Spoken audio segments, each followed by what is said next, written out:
नाम मोहम्मद है सबसे प्यारा, मोहम्मद है सब غیرت سړی یا ساته روجې نشي نیوی دا به غیرتي سړی نیوي په دې چم او په دې شو او په دې پښتنو کې هم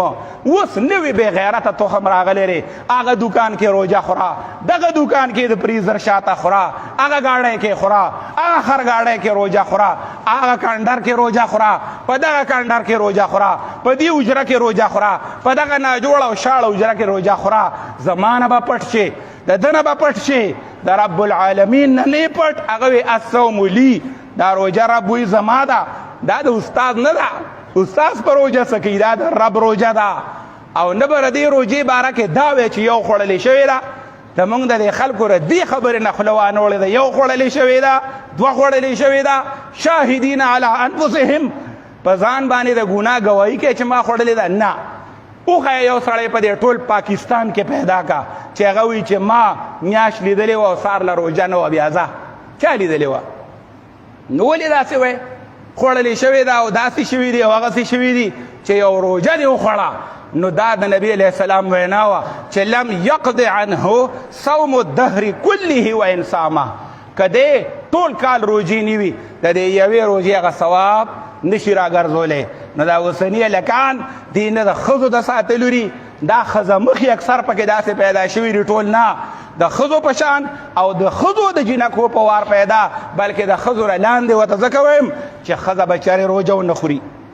ښځه زنانه دا د روژې ډېره پابندی سره د دې پېشمني د پاسېدو نه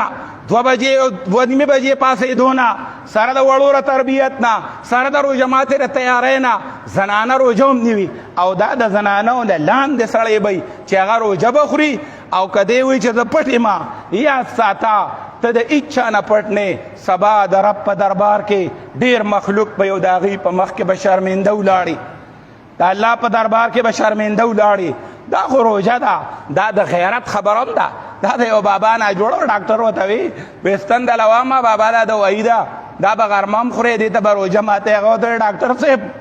تا دوایې سره کار دی روژه زما د غیرت او د ایمان خبره دی دې کې خبرې مه کوه خفه کوې مې ته دوایې له راغلي ما له علاج کې او که ته ما ته د روژې د خوړلو چل ښیې ډاکټر صاحب وي دا زما د پښتو زما د ایمان زما د غیرت مسله ده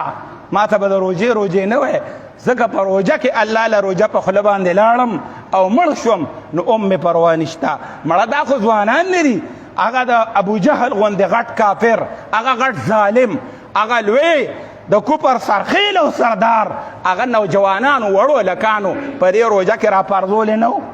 ټوپونه یې پرې نه ووالي کپره یې ترې نه وه پرې کړي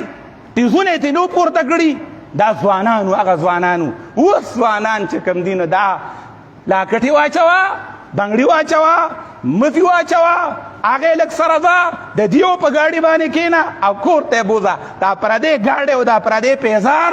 او دا پردی ټوپۍ او دا پردی پیسې او پردی موبایل کور ته وړل قسم دې ما ته داسې ښکاري لکه را پردی سړی چې کور ته بوته وآخر دعوانا ان الحمد لله رب العالمین दोस्तों अगर आपको हमारी वीडियो अच्छी लगे तो हमारा चैनल ज़रूर सब्सक्राइब कीजिए, वीडियो लाइक कीजिए और अपने दोस्तों से शेयर कीजिए। बहुत बहुत शुक्रिया।